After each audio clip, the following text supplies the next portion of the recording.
Ito na guys yung ating pinormahan na lababo at inislaban.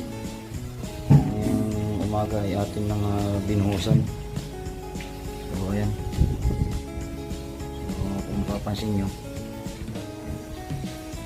nasa level naman siya. So bali ito nga pala yung papaglagyan ng lababo. Ayan. So bali pagka natuyo ito, baklasin natin ito para magkaroon siyang butas niya sa ilalim. Ditan mo natin sasalpak yung lababo. Ayan.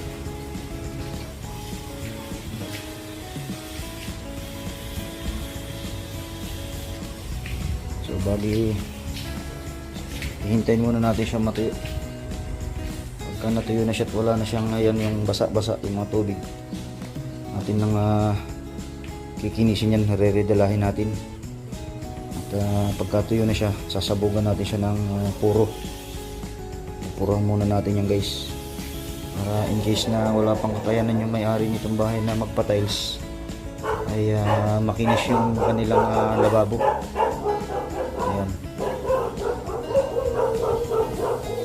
Pansamantagal ay ipipinish muna natin siya ng puro, para naman na pag nabuhugas sila ng plato ay madulas ang tubig papunta ron sa lababo.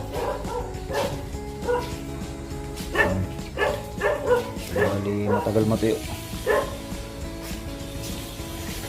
Ito yung ilalim niya guys. Bali ilang pala ang ginamit natin. Sana naman ay huwag magkaroon ng aberya. Dahil itong kahoy natin ginamit dito ay, ayan, kung mapapansin nyo, palod China. Malambot na kahoy yan guys. Ayan. Kaya nilagyan natin ng mga tukod sa gitna. Ayan. Ganyan lamang guys ang ating diskarte sa paggagawa ng lababo. Lalo na't kung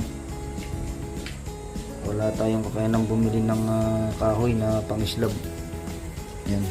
So bali natapos natin itong lababo ngayong umaga. Susunod naman natin ang asintahadahan ito. Yan. Kanilang deposito. So bali ipahakot ko na doon sa aking helper ng mga halublaks na gagamitin. At pagka nayari natin itong lababo ay yan ang ating susunod. Nakapagputol na rin tayo ng vertical na gagamitin. Bali nakakapusin pa tayo ng mga bakal.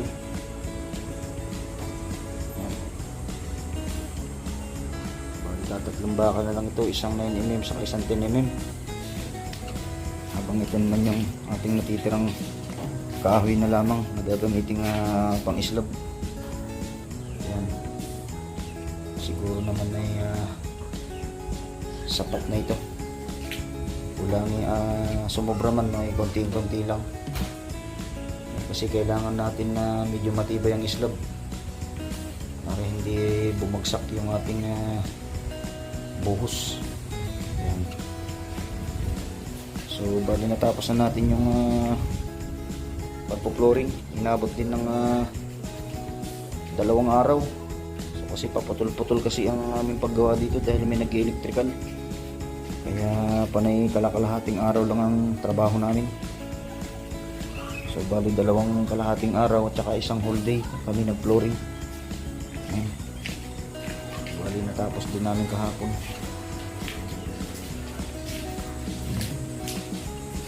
Bali wrap lang itong ating ginawa dahil ito itatiles naman. Yung kanilang harap bahay.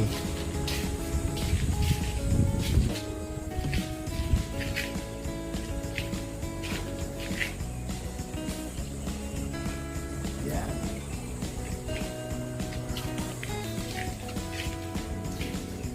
Meron na rin mga linyada ng kuryente. So bali pag nayari natin itong lababo, nayari natin itong kanilang septic tank, atin na mga uumpisan ang mag-finishing itong kanilang loob bahay. Yan. Siyempre ang pinakamahalaga dyan yung mga bintana, itong pinto, para makabitan na kaagad nila ng mga pinto at bintana. Ayan. So itong CR ganun din. So bali plastic na pinto na lang ating bibilin, yung PVC door. Siguro nakakahalaga rin yung sa ngayon ng 2,000. Kasi nung ako'y naggawa sa aking bahay, ang pili ko lamang ng plastic door PVC ay 1,200. So bali 2015 pa kasi yun nung ako'y bumili. So bali magti 10 years na, kaya sigurado mas mahal na ngayon. Yan. Ito naman yung kanilang CR. So bali dito natin ilalagay yung bowl. Yan. Dito yung sara ng pinto, pasandal dito. So, bali meron tayong isang bintanang ginagay dyan. So kung magpapalagay sila guys ng gripo, so bali dito yung bowl, dito natin i-install yung gripo. So bali kung mag-install din sila ng shower, dito natin din i-install. Yan. Ganyan guys. At kung mayroon naman silang laboratory, dito natin siya install guys, sa side ng pinto. Hindi kasi pwede guys dito, kasi dito yung sandal ng pinto nya. Yan. Yan, kung magkapalagay pa sila ng hanging cabinet para sa mga lagayan ng kanilang mga shampoo or sabon, dito natin i-install guys. Yan. Ngayon yung lagayan ng soap nila, soap, sabon, dito, didikit natin dito, katabi nitong bowl. So bali dito na lang yung, kung may balde sila, dito na lang nilagay sa gilid, or pwede rin dito sa ilalim ng gripo. Yan lamang ho kasimple. Na-installahan na ho yung mga kuryente yan. So bali kakabit na lamang ko yung breaker saka yung panel box. So naka-order na rin tayo. Ayan, yung mga installation yan. Ayan. So bali medyo malaki-laking halaga pa ang ubusin ng may-ari dito.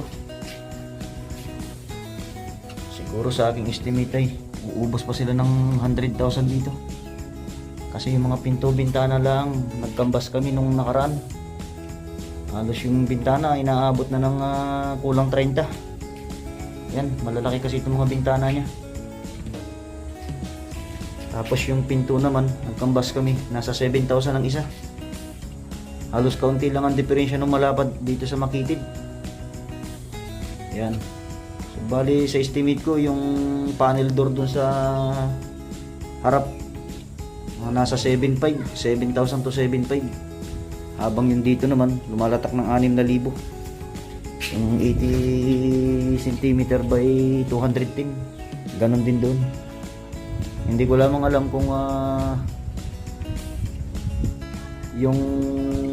kung may bawas yung mas mababang sukat, kasi 200 lamang itong ginawa natin, 200 cm by 80. Ang standard kasi ng pinto sa kwarto 80 by 210. So bali mababa tayo ng 10 cm lang. Hindi ko lang alam kung pares na rin ang presyo or may bawas kaunti. Ayan.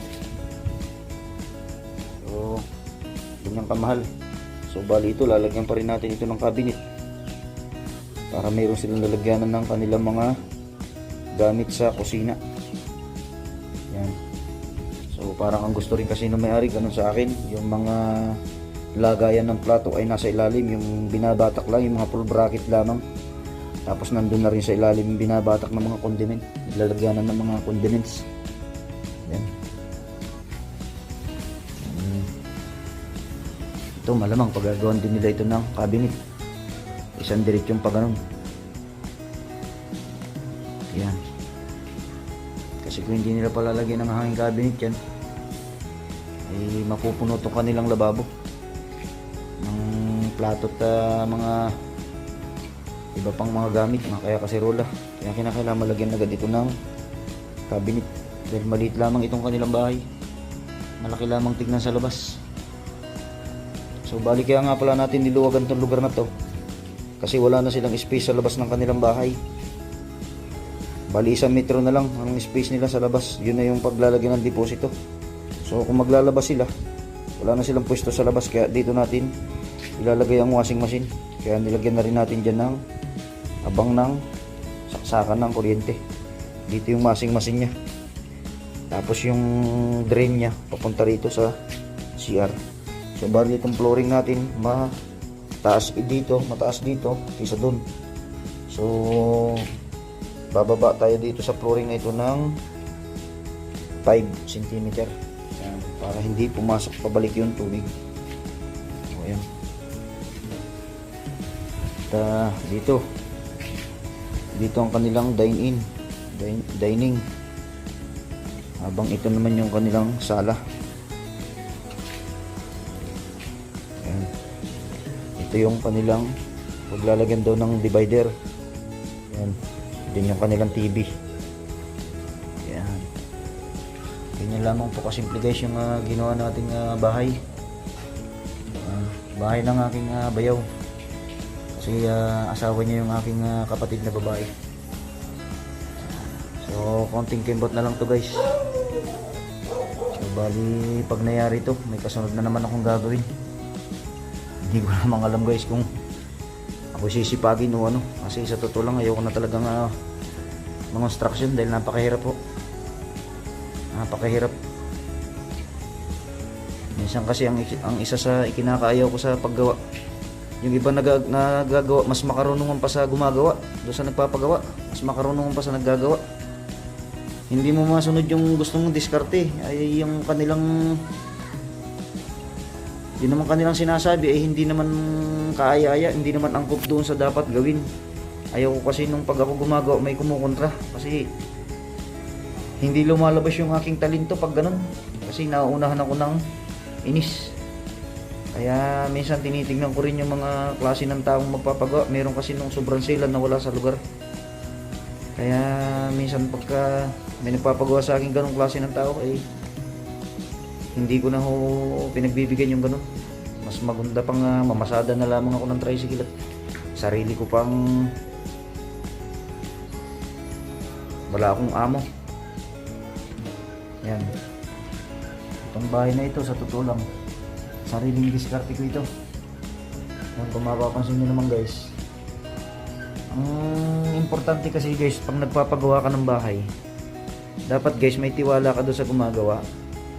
At kung anong gusto mong ipagawa sa bahay mo, imungkahi mo muna doon sa gagawa kung kaaya-aya ba o angkop ba. Kasi mamaya ipapagawa mo doon sa gumagawa, hindi pala kaaya-aya.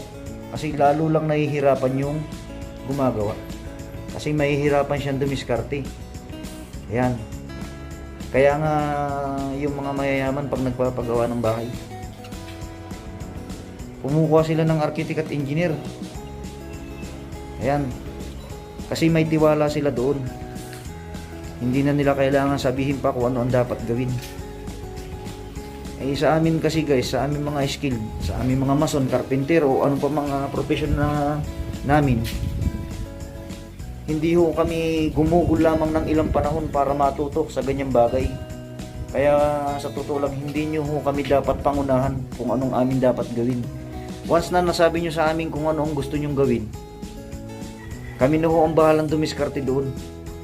Huwag naman ho sanang pangunahan pa yung aming pagtatrabaho, kasi yun ang isa sa hindi maganda sa paggawa ng bahay. Kaya karamihan ang nangyayari sa mga gumagawa ng bahay, kahit marunong, makikita mo palpak yung trabaho.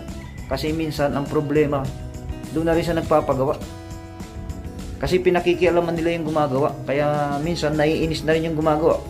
Kaya kung paano na lang ang gawa. At sa materialis naman guys, meron namang, kung tayo nagtitipid sa materialis, may paraan naman para makatipid na pulido pa rin ang gawa. Kaya sana guys, sa aking opinion lamang o sa aking salubin, ay kung kayo ay nagpapagawa guys ng bahay ay magtiwala lang ho kayo sa mga gumagawa. Kasi hindi yan na gumugol lamang ng ilang panahon. Mahabang panahon ho ang ginugol namin para matuto kami ng mga ganyang trabaho. Ayan. Hindi ho namin mabubuo ang mga ganitong bagay kung kami ay aralan lamang o kung kailan lang kami natuto. Ayan. Makikita nyo naman guys. Ayan.